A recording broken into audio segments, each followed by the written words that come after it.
When I was 7, my father brought home a beautiful lady who gave me a mango. That day, my mother watched me happily eating the mango while she signed her name on the divorce papers. After that, she jumped off the roof of our building. From then on, mangoes became the nightmare of my life. So on my wedding day, I told my husband, Alan Holt, if you ever want a divorce, just give me a mango. Alan pulled me into his arms. Quiet. From then on, mangoes became off limits for him too. On Christmas Eve of our 5th year of marriage, Alan's childhood sweetheart, Larissa Fenimore, left a mango on his desk at the office. The very same day, Alan announced he was cutting ties with Larissa and fired her from the company. That day, I truly believed he was the man I was meant to be with. Half a year later, I flew back from overseas, having just closed a partnership deal worth about $200 million.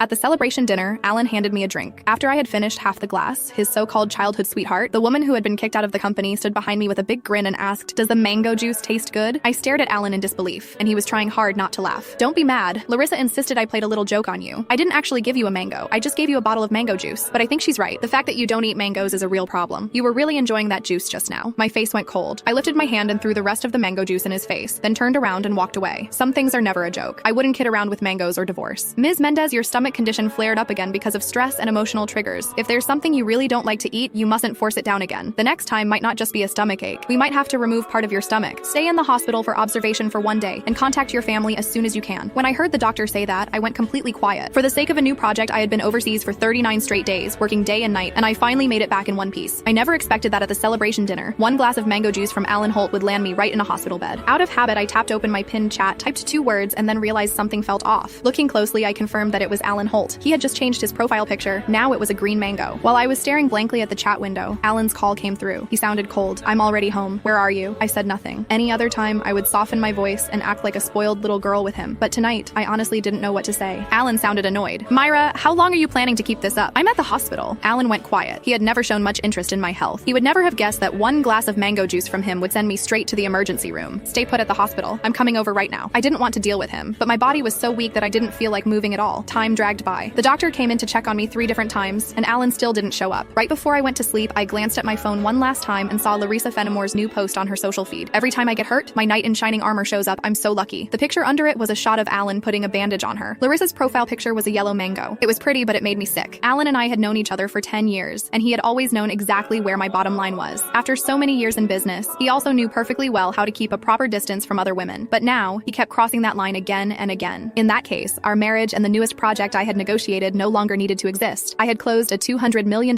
deal in West Arkan that could have changed the company's future, but at that moment, it didn't matter anymore. When I woke up the next morning, Alan hadn't sent a single message or made a single call. I wasn't even angry. After the follow-up check confirmed I was fine, I went straight home to a 5,300 square foot luxury villa that Alan and I had bought the previous year. 7 years ago, when we graduated,